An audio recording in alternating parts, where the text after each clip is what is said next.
আল্লাহর রাসূল সাল্লাল্লাহু আলাইহি ওয়াসাল্লাম মা বোনদেরকে লক্ষ্য করে বলেন, যেই বান্দি, যে আল্লাহ তাআলার বান্দি চারটা আমল করতে পারবে, মাত্র চারটা আমল, এই চারটা আমল যদি কোনো মা বোন করে জান্নাতের যে কোনো দরজা দিয়ে ঢুকতে পারবে। সুবহানাল্লাহ। কয়টা আমল? চারটা আমল। মা বোনদের জান্নাতে যাওয়া অনেক সহজ, অনেক সহজ। পুরুষদের জান্নাতে যাওয়া অনেক কঠিন। পুরুষদের বহু জিম্মাদারি আছে। আল্লাহ রাসূল এক হাদিসের মধ্যে বলেন, قال النبي صلى الله عليه وسلم আলা কুল্লুকুম রাইন ওয়া কুল্লুকুম মাসউলুন আন রাইয়াতিহি। আল্লাহর রাসূল বলেন, তোমাদের মধ্যে পুরুষ যারা আছে প্রত্যেকের জিম্মাদার, প্রত্যেকের জিম্মাদারি সম্পর্কে জিজ্ঞাসা করা হবে। আপনার ঘরের মধ্যে আপনার ঘরের জিম্মাদার আপনি পুরুষ, মহিলা জিম্মাদার নয়, আপনি পুরুষ জিম্মাদার। আপনাকে জিজ্ঞাসা করা হবে কোন পথে টাকা উপার্জন করছো, কোন পথে সম্পদ উপার্জন করছো। এই কথা কিন্তু মা বোনদেরকে জিজ্ঞাসা করবে না, এই কথা পুরুষদের থেকে জিজ্ঞাসা করা হবে।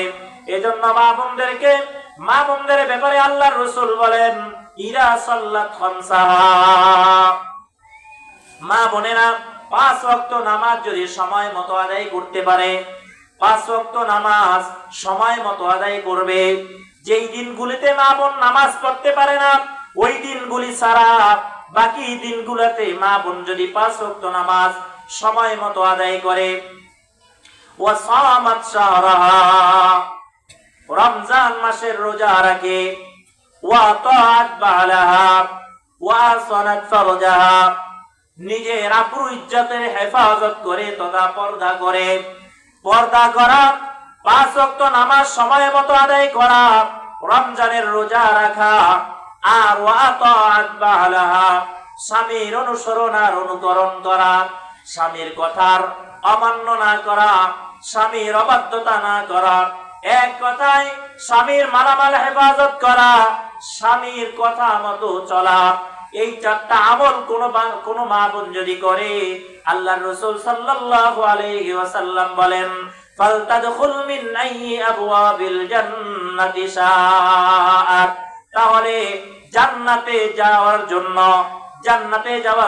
জান্নাতের মধ্যে যে 8টা জান্নাত আছে, এই 8টা জান্নাতের মধ্যে 8টা দরওয়াজা আছে। মিন আইয়ি আবওয়াবিল জান্নাহ, এই 8 দরজার যে কোনো দরজা দিয়া মা বোন প্রবেশ করতে পারবে। সুবহানাল্লাহ। অনেক সহজ, মা বোনদের অনেক সহজ, কিন্তু পুরুষদের ব্যাপারে অনেক কঠিন, অনেক কঠিন। সেজন্য দুনিয়াতে যতদিন বেঁচে থাকবো, নেক আমল বেশি থেকে বেশি করার চেষ্টা করব। নেক আমল যদি বেশি করতে পারি, বিশেষ করে আমরা ফরজ ইবাদতগুলি, ওয়াজিব ইবাদতগুলি, এগুলি তো পরিপূর্ণ করি, কিন্তু সাথে সাথে নফল ইবাদত বেশি করার চেষ্টা করা।